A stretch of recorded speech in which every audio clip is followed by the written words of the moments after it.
Hey folks, Quilly18 here, and welcome to a brand new Let's Play of Sid Meier's Civilization Beyond Earth. We're going to be using some mods today. Specifically, here's the list of mods, actually the next screen. Like so, will be a lot more visible. If you want to use any of these guys, you can Google them. All of them simply modify the user interface and make the quality of life a little bit better. They don't change the gameplay. One exception might be the automated exit gate, which if you are going for a purity victory, and you've got the Exodus gate, every turn it will automatically summon a settler, as opposed to forcing you to push the button, which might be forgotten. I'm going to go ahead and single player. We're going to set up a new game. Where do we set the difficulty? I mean, it should still be set to Apollo difficulty. Is it not? Yeah, Apollo over here. Okay, good. So cancel out of the advanced setup. So I was trying to think about who to play. I'm kind of tempted to play Paul Australia. Of course, trade routes have been nerfed a fair bit, so I'm not sure that Paul Australia is the way to go anymore necessarily. They were really tempting before the fall patch. This is actually my first game post-fall patch, so I actually kind of expect to fail, simply because I'm not going to be used to all the balance changes, and I know that the AI has been improved a fair bit, and some of the things that we used to do to really, gain a lot of power have been nerfed. I'm still going to give it a try. One of the big things with the trade routes that have been nerfed are the coastal ones, but I'm planning on playing on Pangaea anyway, so it's less of an impact there.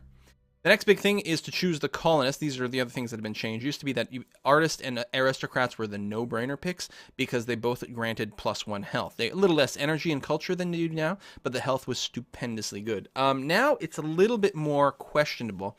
Since this is a flat bonus in a city, and basically, once you get a city to be very large, it's kind of irrelevant. I like to think about it in terms of what is the most handy when cities are small. And to me, it's something like a bonus to production or food. But if we can run a lot of internal trade routes because we're playing as Paul Australia, it's less problematic. Although the target city doesn't necessarily get as much food and production as the source city. So, I don't know. It's a bit hard to pick. Science and artists are all very good. I mean, all of these are really good. If we want things to grow very quickly, refugees are nice. I don't know. I've done a lot by picking artists. I've frequently done that, so I'm going to avoid it. I still think the artist pick is very, very strong, but I'm going to avoid it because I usually pick it. Aristocrats, I think with the number of trade routes we're going to have, isn't going to be very relevant. Scientists, hopefully we get a lot of science through trade routes. So I'm tempted to go like engineers and just getting a little bit more production early on. Help kickstart things. I'm not sure that that's correct though. It would be really nice to squeeze in a wonder on this game. I would really like to get the eco whatever you call it. We are playing on Apollo, so it's actually kind of stupid to go for any wonders whatsoever. If we were though, the science would be the way to go, but we'd have to beeline it. Science is never bad. And it will help kickstart things a little bit earlier in the game, help us like pick up, find out where resources is. I'll go with the science thing, even though I'm not convinced it's the strongest. I still think culture might actually be one of the strongest, but I'm going to try to avoid it. Here's another big question. Because I'm planning on playing on a Pangaea map, the Coastal Surveyor is less useful. It is my pick for like the #1 strongest if we're playing in continents and things. But I like the gameplay better in continents. I figure that, or in Pangaea, because it just feels like it's a bit of a tighter, more well-designed experience. And so I'm going to go ahead and not pick Reveal Coast, even though one of the advantages of this, even on Pangaea, is it opens up a lot more trade possibilities. But I will try to go and avoid it. Tectonic Scanner is handy for early colonization, but I tend to prioritize getting these techs anyway, for lots of obvious reasons. On the other hand, like Retrograde Thruster is like, well, you can't always see, well, the extra visibility. It's less about, to me, picking your starting location, in a sense, as much as the extra visibility. We'll take the Retrograde Thrusters this time around, just to shake it up. I'm really convinced that Machinery is the strongest trait to start with, though. That free worker at the start is gargantuan, even though the game loves to put the worker in a stupid spot. It refuses, at least in most of my experiences, it refuses to put the worker on the tile that I could improve from turn 1. So, a little bit frustrating. I have no idea what kind of victory condition I'm going to be going for. Of course, what was I going to say? Of course, we don't know which of the 3 affinities we're going to go for until we know what the landscape looks like, until we know what resources we have access.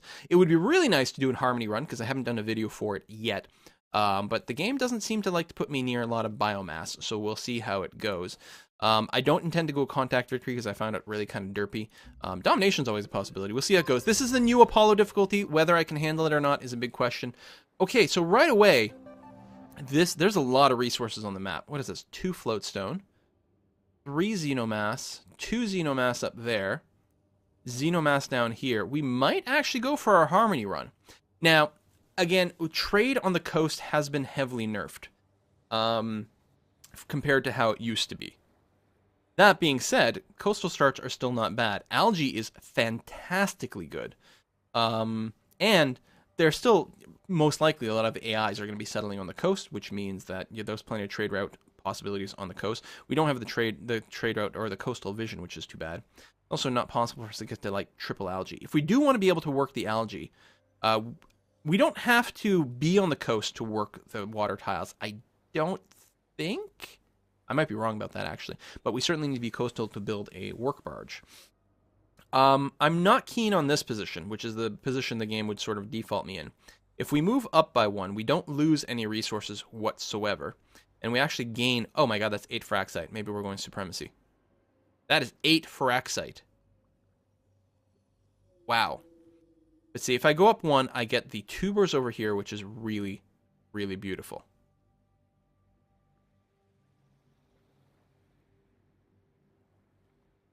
I guess the only question is, does this city location impede... And I get the Fraxite as well, which is good for research, which is great in your capital.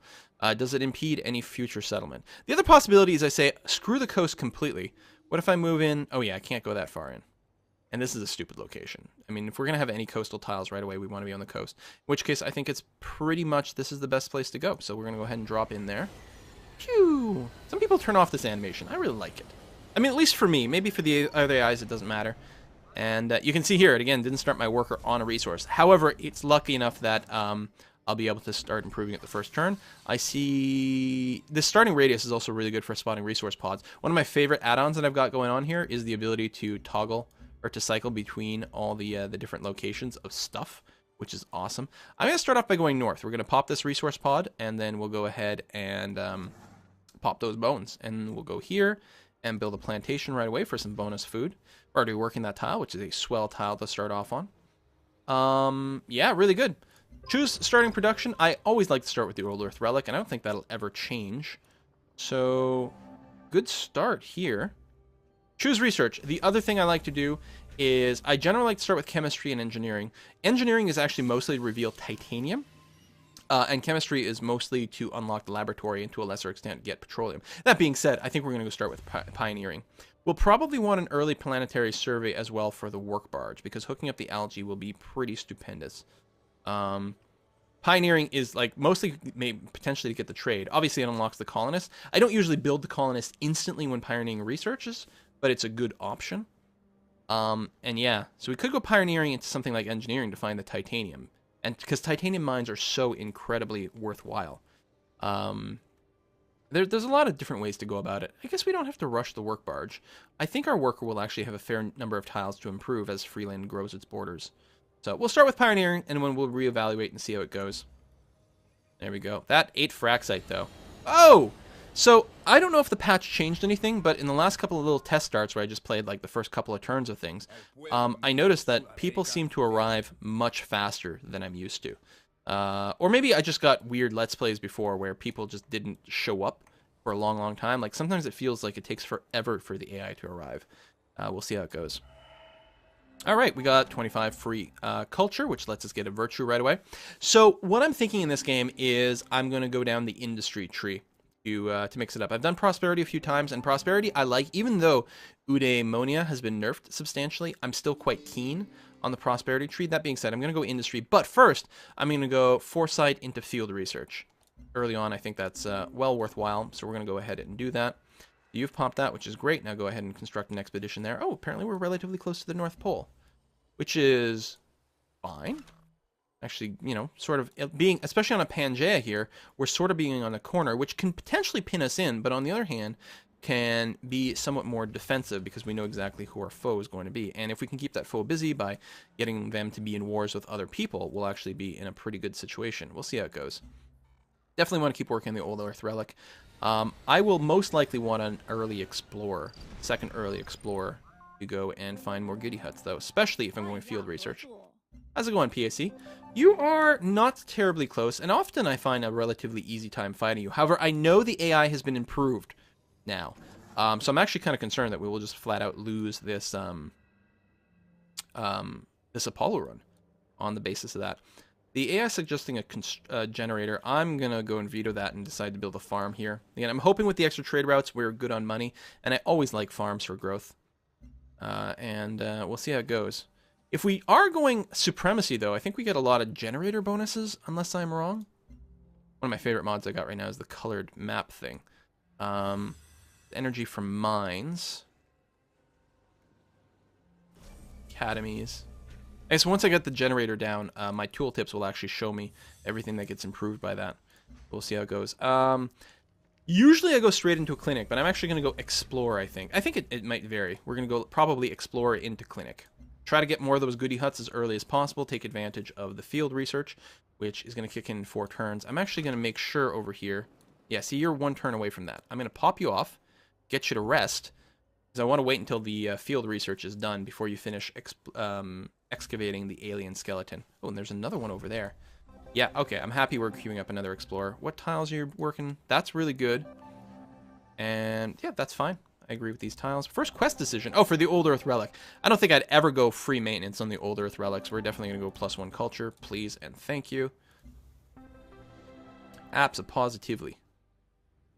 It'll pop over there, which is actually quite good. We'll get towards the fruit. If I happen to get a bunch of energy for something, I might actually rush that fruit tile, honestly, because it is a fair deal more food and very nice. Okay, there we go. We can go ahead and take our field research. So we're going to get some free science from finishing expeditions. I'm going to go ahead and finish that right away. Bam. Hey, free affinity towards supremacy. The universe is... And of course we got the free science because of our social policies, or virtues, I should say. Okay, now this is the only source of Fraxite I can see. It's a giant source of Fraxite, but it's the only one so far. We got our first marine upgrade. I always say this +5 heal every turn is really good. I'm tempted to take this, but I usually take the 15% when attacking. I'm going to mix it up. I'm not convinced this is the right thing to do, but I'm going to mix it up and take the free heals every turn, which makes Marines exceptionally good at defending. Okay, I'm still not going to rush out the planetary survey, even though the algae is really good. Dude, no. Hang on. We're going to grab planetary survey after all. And then, again, I would like to reveal titanium before revealing oil, but unlocking the laboratory is more valuable than thorium reactors, and the recycler is really good too. So we'll do that, and then see what we can pop out. That reveals tiles and unlocks a lot of important buildings. Pretty sure that's going to be my starting tech route almost every game. You have to return to the capital to get a new expedition module. Oh, wow. All right, we really have a lot to dig up. I might want to actually grab one of those things because my explorer's an extra expedition unit, which I don't usually grab. So the laboratory upgrade. You can either get +1 expedition units or +1 science from all labs. It's hard to turn down the +1 science to all labs, but in this case, there's almost an argument to be made. Next tile will come in when? 2 turns until border growth. We're just going to go and wait there. Work's begun on a clinic, which is fine. Wait 1 more turn. This explorer will go, doesn't really matter. Hey, what? We're actually going to send this one far off to the east first, because there's a potentially greater chance that someone else is going to be around there. We're going to heal you up. So we'll wait a little bit on the crash satellite. There's also this goody hut, actually. When this guy finishes repairing, we'll probably send him to the goody hut and then send him south to the crash satellite. Get me a plantation going over there. So far I'm digging this start, but this is the new Apollo, and I have no experience with it. Or the new game balance. Like, there's so many things that are different here. I really do expect this to maybe go a little bit poorly, but, you know, we'll try our best. We'll see how it goes. We're relearning Beyond Earth. I haven't played that many games of Beyond Earth anyway. I actually even went back to playing more Civ 5 in, like, the last couple of Let's Plays, right? So, we'll see. Okay, there is an alien nest right there. That is double plus on good. You're not super far away from me, but more importantly, you're actually really close to the PAC, which makes me feel pretty good. We have to run away because we will get obliterated. Actually, let's pop the alien nest. We might still get obliterated. And then the resource pod. 40 energy. Okay. You're fully healed. You're going to go and pop this resource pod. Yeah, there's a lot of possibility for alien nests around here, of course, because of the xenomass. Now, she should leave me alone. Now that I'm not near an alien nest, he should not attack me. And it looks like we're okay. We're not standing on miasma, so we're not going to take any damage per turn. Let's go ahead and construct that. We get our next virtue, so I'm going to start working down my way industry. In particular, playing as Paul Australia, I'm going to like profiteering, I think. It's not that much happiness, that being said.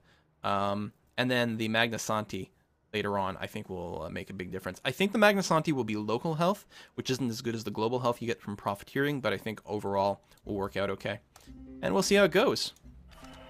And yeah, if we can squeak out an early wonder, it'd be nice, but... And establishing the exact dollar value of the property should... Those quotes are good, but I'm going to try to power through them anyway.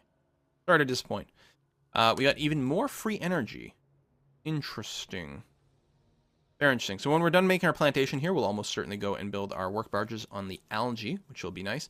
So here's the wonders that would be really good. The ectogenesis pod is fantabulous. Very, very nice. Genetic mapping is pretty good too, the gene vault, but it's a purity affinity, and we are probably not going purity. Again, there's a few sources of floatstone, but none of them are particularly big. Just by working in one Firaxite, we basically get just as much. And then there's the possibility of harmony. But luckily we don't have to commit quite yet. We did get the free level of supremacy, which really sort of encourages going to supremacy, though. But we'll see how it goes. Next turn. Tell you one thing, not going to go for the contact victory. Did not enjoy that last time one bit. It'll be interesting to see how the combat goes, since there's less of a power bump in the first tier of affinity units. As before, it used to be like, just quickly get to affinity level 1 and just, or affinity level 4, and then raffle stomp everyone with your tier 1 affinity units. But now they're less, like, obviously stronger than Marines. Or whatever the soldiers are at that particular point. The pack are around. Oh, it is getting crowded in this neck of the woods. And she's got the fast border growth too. Probably gonna be pissy that I'm digging this up. And it's like, listen, honey, I was here first. Trade depot. An extra worker. Spam out a colonist right away. I do like an early trade depot. And especially as Paul Australia, you get a lot more trade opportunities. But at the same time, I don't like to put out a lot of trade units until I get my first sonic fence, or whatever it's called, so that I can get the quest decision that makes my trade units immune to aliens, which to me is extraordinarily important. I don't think we have to rush out another worker. Another explorer may be worthwhile, but what I'm thinking is we're going to go Marine into Colonist. It's nice to have Marines so early. Of course, we will get another Marine for free when we finish our first colony, but I think building a Marine to escort my units at this point is going to be fine. We're going to try to go for an early expansion. I think the health boost from clinics is a no-brainer. I gotta say, I've really come to appreciate extra hit points and defense on cities in the last few games I've played, but the clinic going something other than health, I don't think I'll ever do in my entire life. Let's go ahead and build a work barge. Bam, bam, bam. Squeeze out the Marine, and if we can't take any territory to the south here. Grabbing this floatstone is going to be nice, even if we don't go purity, just because it's something we can sell, and it denies it for someone else. Relatively nice defensive position here with the cannons. Not so hard, or canyons, not so hard to shoot over compared to an actual mountain, but it ain't bad. We got some, oh, we got a free alien drone, which has great movement rate. Flies as well, so it's not impeded by terrain. Shoot, that's really nice. Okay, we'll want to dig that up. Obviously, we'll have to return for another module. That's handy. Maybe not as handy as, everything that you could possibly get, but I'm not going to complain about that outcome. All right, I think we're going to go ahead and wrap up this episode here. As always, I welcome any comments and feedback, and certainly if you enjoy the series, please, please, please drop a like. And if you haven't already subscribed, why don't you? It's awesome. You get cookies. No actual cookies are provided. See you next time, folks. Bye-bye.